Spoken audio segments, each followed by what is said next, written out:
Media Malaysia puji keputusan AFC pilih Indonesia sebagai tuan rumah Piala Asia U23 2026. Langkah tepat dan strategi. Keputusan Konfederasi Bola Sepak Asia, AFC, untuk memilih Indonesia sebagai tuan rumah rasmi bagi kejohanan Piala Asia B23 tahun 2026 telah mendapat pujian meluas dari kalangan media dan pemerhati bola sepak Malaysia. Keputusan itu diumumkan secara resmi oleh AFC selepas mesyuarat jawatan kuasa eksekutif yang berlangsung di Kuala Lumpur pada akhir April lalu. Pelbagai media utama Malaysia termasuk Harian Metro, Berita Harian, dan Stadium Astro menyifatkan pemilihan Indonesia sebagai langkah yang sangat tepat dan mencerminkan kemajuan pesat negara jiran itu dalam membangunkan industri bola sepak serta prasarana sukan bertaraf antara bangsa. Akhbar sukan terkenal Malaysia, Arena Sukan, menulis dalam editorial utamanya, AFC tidak boleh membuat keputusan yang lebih baik selain daripada memilih Indonesia. Negara itu bukan sahaja mempunyai kapasiti logistik dan infrastruktur yang mencukupi, tetapi juga semangat bola sepak yang luar biasa di kalangan rakyatnya. Media itu turut menyatakan bahwa pemilihan Indonesia adalah bukti pengiktirafan antara bangsa terhadap pelaburan besar yang telah dilakukan oleh Persatuan Sepak Bola Seluruh Indonesia, PSSI, dalam beberapa tahun terakhir.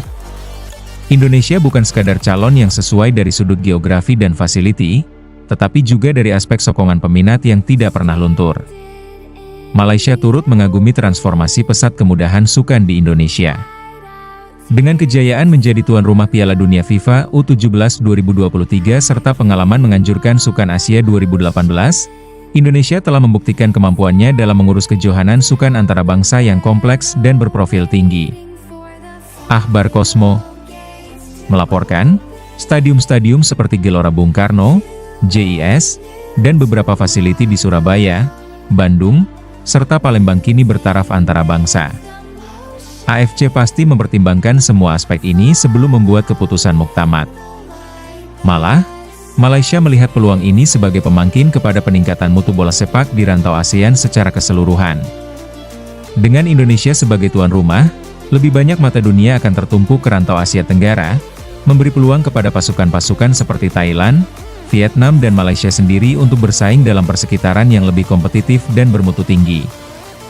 Beberapa media Malaysia menyatakan bahwa kejayaan Indonesia ini patut dijadikan inspirasi kepada Malaysia untuk lebih agresif dalam menawarkan diri sebagai tuan rumah kejohanan-kejohanan besar di masa hadapan. Artikel dalam Berita Harian menyebut, kejayaan Indonesia tidak berlaku dalam semalam. Ia hasil perancangan jangka panjang, pelaburan konsisten dan penyusunan semula struktur bola sepak domestik mereka. Malaysia harus belajar dari strategi ini. Ketua Pengarang Sukan Utusan Malaysia, Muhammad Azlan Zainal, menyatakan bahwa Malaysia tidak harus memandang kejayaan Indonesia dari sudut persaingan serantau semata-mata. Sebaliknya, ini adalah peluang untuk mempereratkan kerjasama bola sepak ASEAN dan meningkatkan standar bola sepak Asia Tenggara. Bila negara jiran berjaya, itu sepatutnya menjadi pencetus semangat, bukan kecemburuan. Kita boleh belajar daripada kejayaan mereka, khususnya dari aspek pembangunan akar umbi dan infrastruktur, katanya. Bukan sahaja media, malah peminat bola sepak Malaysia juga menyatakan sokongan terhadap keputusan ini. Dalam tinjauan yang dijalankan oleh laman Sukan dalam talian Semangat Bola, lebih 70% peminat Malaysia bersetuju bahwa Indonesia adalah tuan rumah yang paling layak bagi Piala Asia U23 2026. Peminat Indonesia memang luar biasa. Stadium sentiasa penuh, semangat patriotisme mereka tinggi, dan mereka benar-benar hidup dengan bola sepak. Ini akan beri pengalaman hebat kepada mana-mana pemain muda Asia yang datang bertanding, tulis seorang pengguna di laman Facebook resmi Semangat Bola. Media Malaysia juga tidak terlepas dari memuji sokongan penuh yang diberikan oleh pemerintah Indonesia dalam membangunkan bola sepak negara. Presiden Joko Widodo telah berulang kali menyuarakan komitmennya terhadap pembangunan sukan, khususnya bola sepak, yang dianggap sebagai salah satu alat perpaduan nasional.